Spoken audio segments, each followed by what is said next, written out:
Good afternoon, Vice President Sara Duterte. Ma'am, kamusta po kayo today? Okay lang ako today at magandang hapon sa lahat ng mga kababayan natin na nandito ngayon sa Duterte Street sa Den Haag. At sa mga kababayan natin online na sumusunod araw-araw sa pagbibigay suporta kay dating Pangulo Rodrigo Duterte. VP Inday, first of all, on behalf of the Filipino community supporting you all over the world, congratulations for winning your case against the impeachment complaint filed against you. Yes. Unang pasalamat ko sa Diyos sa Ginoo ra na tanan, saka nato na tanan sa Ginoo. Pangalawang pasalamat ko ay sa mga abogado na nagtulong-tulong para questionin yung pag-abuso ng proseso ng impeachment ng House of Representatives. At pangatlo ay yung pasalamat ko sa lahat ng mga kababayan na patuloy na naniniwala at nagtitiwala sa akin. Ma'am, alam ba ni former President na nanalo ka sa kaso mo? Hindi ko binabanggit sa kanya yung mga kabahin sa ako ba? Okay. Hindi ko binabanggit sa kanya na may nag-file ng isang impeachment, second impeachment, third impeachment. Nabanggit ko isang beses kaso hindi ko lang alam kung naintindihan niya na kaparte yun sa impeachment, questioning the impeachment. Kasi isa siya sa mga abogado doon. Maalala niyo, isa si President Duterte sa mga pumirma doon sa petition na sa Supreme Court. Noon, matagal na yun, nabanggit ko. Kanina, hindi ko na binanggit sa kanya yung denial ng motion for reconsideration doon sa kaso dahil ayoko na pag-usapan yung impeachment. Okay. Mas mabuting pag-usapan na yung mga ibang bagay na mas may relevance sa buhay natin at sa bayan kesa yung sa impeachment. Hindi na lang siguro ako magtanong, ma'am, kasi may follow-up sana ako sa impeachment. Hindi ko binanggit sa kanya. Okay. How about, ma'am, knowing that dismiss with finality naman yung motion for reconsideration, are you prepared for the seemingly obvious effort of your detractors come after February 6 to file another impeachment complaint against you? Yes. Yung mga lawyers, they've been preparing, or they were hired as early as fourth quarter of 2023, the moment that one of the members of the House of Representatives announced that they will file a case against me. At nakumpirma ko yun sa loob ng opisina noon ng speaker noon. Kaya meron na kaagad mga abogado noong panahon na yon. At hanggang ngayon, tutuloy-tuloy pa naman yung mga abogado and legal team. And nung nakaraang taon, bago mag-Christmas break, ay napag-usapan din namin yung paghahanda sa impeachment. Hindi lang ngayong taon na ito, dahil sigurado kapag hindi sila nakapag-file ngayong taon, susunod na taon at hanggang matapos ang aking termino ay ganun ang gagawin nila. Makapahal sila ng kaso, impeachment man huli. Okay. Ma'am, may mga question ba kayo, guys? Wala na ba? Walang question? Ma'am, do you have a message na lang sa mga kababayan natin na talagang sobrang nasiyahan, including myself, for this positive development? Hinay-hinay lang sa celebration. Don't drink and drive, mga kababayan. Mag-celebrate kayo, pero celebrate responsibly. Huwag ubusin ang pera sa bisyo. At huwag magmaneho ng lasing. At kung maaari ay dyan na lang kayo sa mga bahay ninyo mag-celebrate or mag-celebrate kayo online. Mas mura yon. Internet lang ang kapital ninyo. Data lang. VP Inday, mabuhay ka, stay strong. Thank you. We are Maraming rooting for you. salamat sa inyo. Tatay Dates all.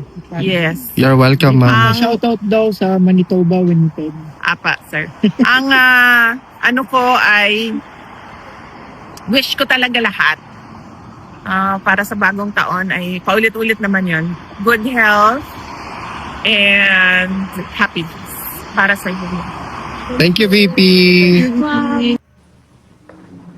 Hello! Magandang araw sa inyong lahat. Biyernes na naman. Napakabilis po, no?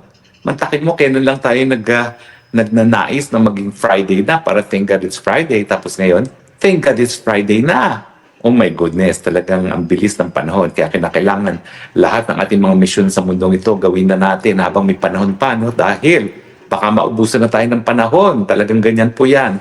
Matutulog ka lang, biglang isang linggo na naman ang nakalipas. Well, itong linggo ko, naging very busy. Ako po ay nagkaroon ng pagbibista dun sa akin sa asylum. Tumagal po yan ng 3 oras. At syempre po, ang pinag-uusapan ay panggigipit at saka syempre yung mga tanim kaso na wala namang ebidensya. No? Well, ako naman po ay kampante na naintindihan ng mga Europeans ang asylum dahil alam niyo naman natin karanasan ng Europe ng panahon ng pangalawang pandaigdigan digmaan. Talagang kung hindi nagbigay ng asylum ang mga bansa gaya ng Pilipinas, ay mas marami pa rin sana ng mga Hudyo na napatay ni Hitler ng World War II. Kaya naman po, ako naman kampante na naintindihan talaga ng mga Europeans kung bakit kinakailangan ng asylum at kung bakit ito ay kinikilala bilang isang karapatang pagtao at nakasaadlayan sa Universal Declaration of Human Rights that everyone has a right to seek asylum. No? Pero anyway, ngayon po, nakita natin sa anunsyo na naman ng Malacanang na bumalik na po sa Malacanang ang ating Presidente Marcos Jr. Alam nyo, dahil ako naman ay Kristiyano, talaga naman sinasabi ko sa inyo na hindi natin dapat ipagdasal na magkaroon ng masamang bagay sa buhay ng Marcos Jr. No? Bagamat, inamin ko na bilang isang tao lamang at humingi na ako ng patawad sa Panginoon na nung nabalita na mukhang malala ang sakit ni Marcos Jr., medyo na-excite tayo, no? Dahil nga, uhaw na tayo sa pagbabago at alam natin na talaga napakahirap na ng buhay ng mga Pilipino sa ilalim ng Marcos administration. 94% naniniwala na lantaran talaga ang korupsyon, lalong-lalo na sa pagdating sa flood control at infrastructure projects. At mahigit kalahati ng ating mga kababayan ngayon ay nagsasabi na ang tingin nila sa kanilang mga sarili ay gutom. No? So ito po talaga ay talagang red flags para sa administrasyon neto na talagang tuluyan ng nawawalang pag-asa ang taong bayan sa pamumuno ng isang bangag ng presidente. At syempre hanggang ngayon, hindi pa rin nagpapa-hair follicle test ang presidente kaya hindi natin mapasinungalingan yung sinabi mismo ng kapatid niya na siya ay bangag. At habang siya ay bangag, wala talaga tayong pag-asa, no, na umunlad bilang isang bansa. At nakikita natin yan sa paghina ng piso at syempre doon sa anunsyo na naman, hindi natin makakamit yung target growth natin. At may lumabas nga po pag-aaral na matapos ang 16 years, siguro inaalis natin yung panahon na merong COVID, ngayon lang po ang pinakamahina ang paglago ng ekonomiya ng Pilipinas. Siyempre, hindi na kasama yung panahon ng COVID dahil ang buong mundo naman ay sumemplang ng COVID kasi wala ang economic activity ng panahon ng COVID. No? Pero alam nyo, no, parang ang tagal na rin ang nakalipas ng COVID. No? Talagang bangungot naman yun. Pero tayo naman po ay nabuhay, hindi tayo tumigil na makipaglaban at siyempre narito pa rin tayo patapos man ng COVID. At kaya nga sinasabi ko, pagamat napakahirap ng buhay sa administrasyon ni Marcos Jr., tingin ko naman talagang the Filipino spirit will survive at tayo po ay we will eventually survive, no? Itong presidente na walang kakayahan para mamuno. Pero pag-usapan po natin, dahil nga nakita natin na bumalik na siya sa Malacanang, mukhang naiwasan na naman ang aperya sa kanyang kalusugan. Alam niyo, mabuting balita dyan, kung kayo ay nagnanais na may masamang mangyari sa kanya, is nabawasan din ang banta sa buhay ni VP Sara. Huwag niyo pong kakalimutan, meron akong confidential source na ang pinagbilin ni Marcos Jr. under no cost, under no condition, should VP Sara succeed him. Ibig sabihin, kung siya ay matanggal sa pwesto sa pamamagitan ng permanent disability, death, impeachment o kung ano man, hindi dapat payagan si VP Sara na maging presidente. At syempre, ang pinaka-epektibong pamamaraan, bukod sa dadayain siya sa eleksyon, bukod sa siya kasuhan at paalisin sa pwesto, ay siya ay patayin. At yan naman talaga ang naging, kumbaga, huling abilin ni Marcos Jr. na kapag siya ay tumigil maging presidente, gawin ang lahat para hindi na maging presidente ang VP Sara, at ang pinaka-epektibong pamamaraan ay para gurgurin, itigok si VP Sara. Ngayong balik na si Marcos Jr. sa kanyang mga schedule sa Malacanang, at least yung mga nagmamahal kay VP Sara, alam natin ngayon na medyo naibsan ang banta sa buhay ni VP Sara kaysa yung mga panahon na hindi natin alam kung naghihingalo na nga ba ang Marcos Jr. Kasi yung mga pinagbilinan ni Marcos Jr. na talagang huwag papayagan na maging presidente si VP Sara, hindi natin alam kung ano yung gagawin nila habang naghihingalo ang Marcos Jr. Ngayong malakas na siya uli, at least kahit papano, naibsan na yung banta kay VP Sara. No? Hindi muna nila gagawin si VP Sara dahil mukhang hindi pa panahon ni Marcos Jr. at naroriyan pa siya. Pero ang pagkakaintindi ko naman sa sakit niya, talaga pong pwede yan magamot panandalian, pero meron na talagang permanent damage sa kanyang gastrointestinal functions. No? Talagang yung kanyang kulon ay namamagana. At kapag namamagayan, ibig sabihin mayroong infeksyon. At kapag yan ay patuloy na namaga at hindi nagamot at hindi na operahan, talagang yun na, makaka-apekto yan sa kanyang pagdumi. At pag siya ay na-apektuhan sa pagdumi, lalala yung mga infeksyon niya kasi na yung bakterya sa loob ng katawan at hindi niya kakayanin ang matinding bacterial infection dahil iisa nga lang ang kidney niya. So bagamat naibsan ang banta sa buhay ni Inday Sara Duterte dahil mukhang nakabalik sa Malacanang ang Marcos Jr., nariyan pa rin yung banta sa buhay ni Marcos Jr. At habang naririyan ang banta sa buhay ni Marcos Jr., nandyan pa rin yung standing order ni Bangag Jr. na under no condition na dapat maging presidente si VP Sara. Kaya dayain si VP Sara, kaya patayin siya, gawin ang lahat. Pero kung matitigil ang pagiging presidente ni Bangag, ang talagang pinagbili niya, ay huwag papayagang maging presidente si VP Sara. So ngayon, nandiyan na siya, kahit pa paano alam natin na parang humupa yung banta sa buhay ni VP Sara dahil mukhang buhay pa ang Bangag. No?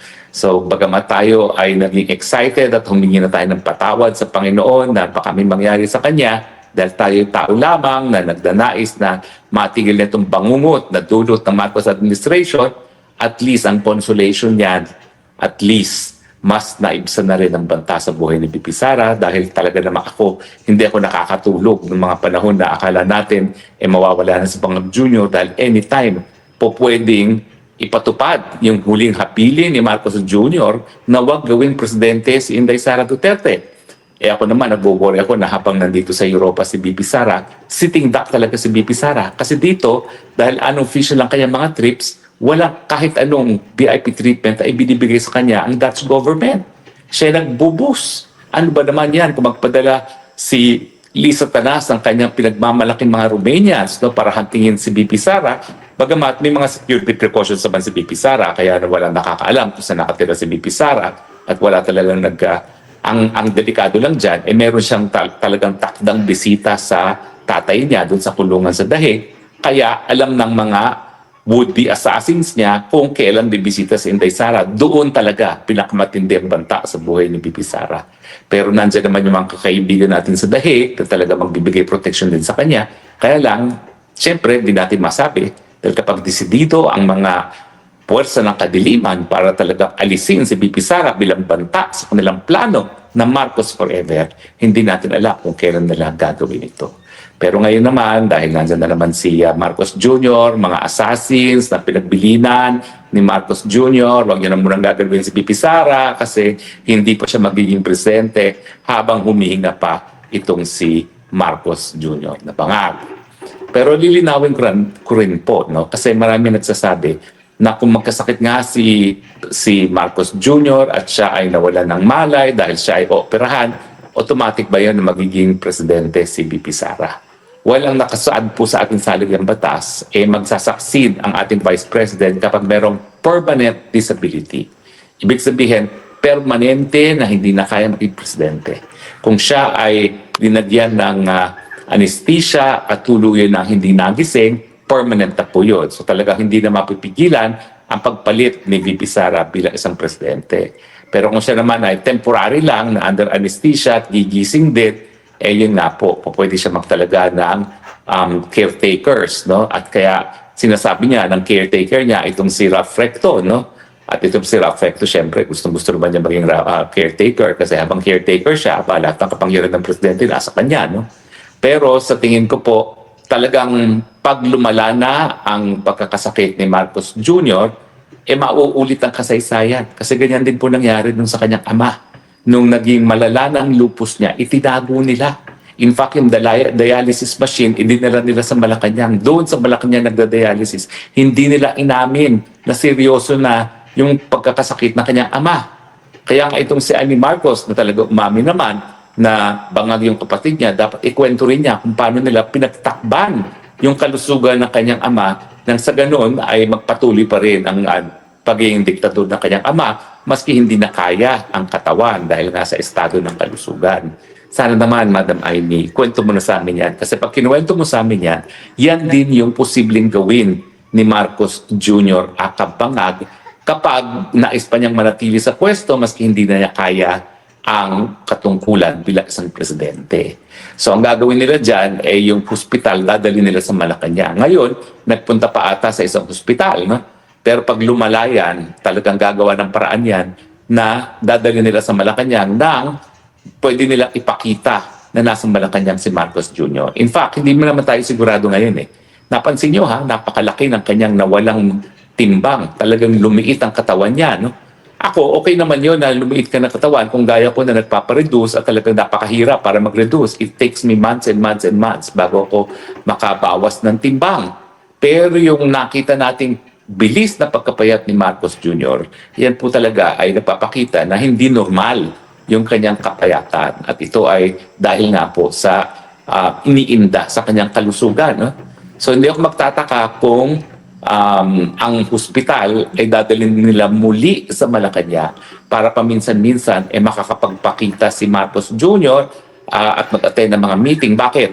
Kasi mas hindi na kaya ang panunungkulan.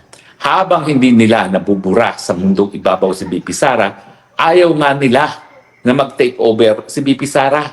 Kaya gagawin nila ang lahat para ipakita sa bayan na namumuno pa rin ang Marcos Jr. Itaga niya yan sa bato.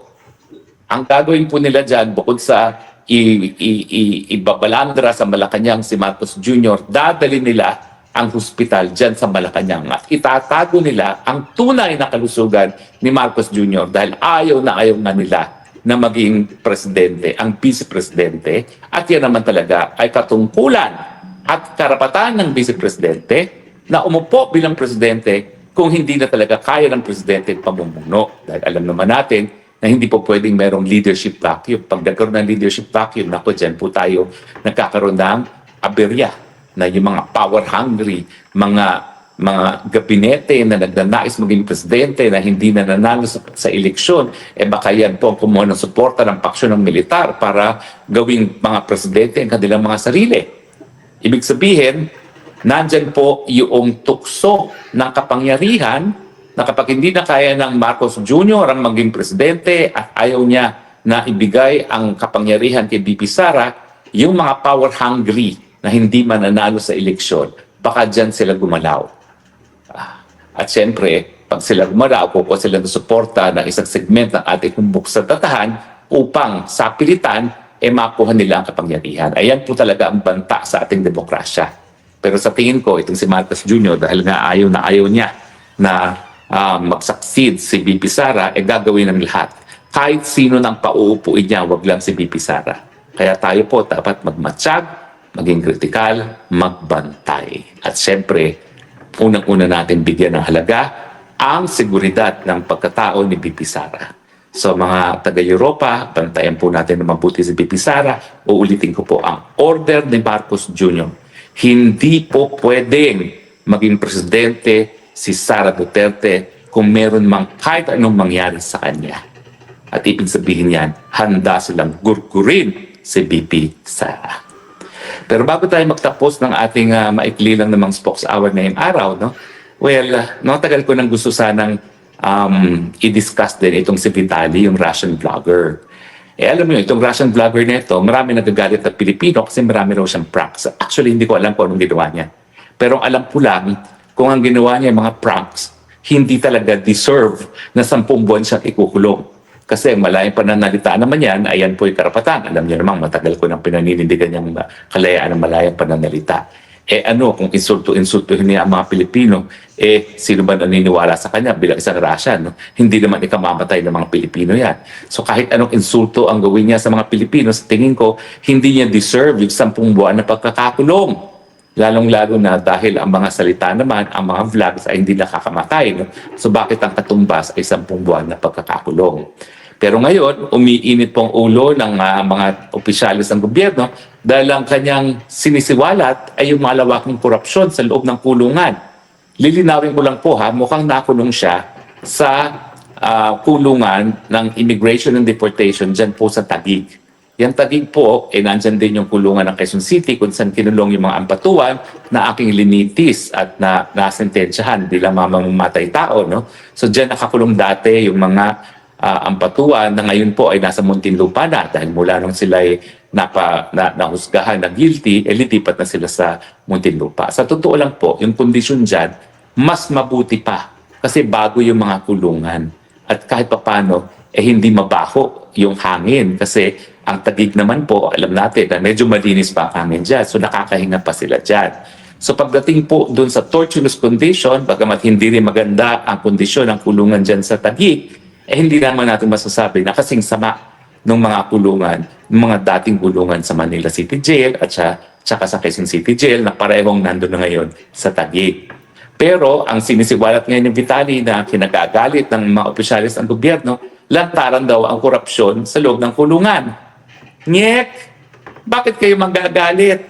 Nagkaroon na nga ng survey, 94% ang lahat ng Pilipino naniniwala na lantaran ang korupsyon sa gobyerno ng Pilipinas. Bakit kayo nagbabalat sibuyas kung sasabihin ni Vitali na lantaran ng korupsyon sa kulungan?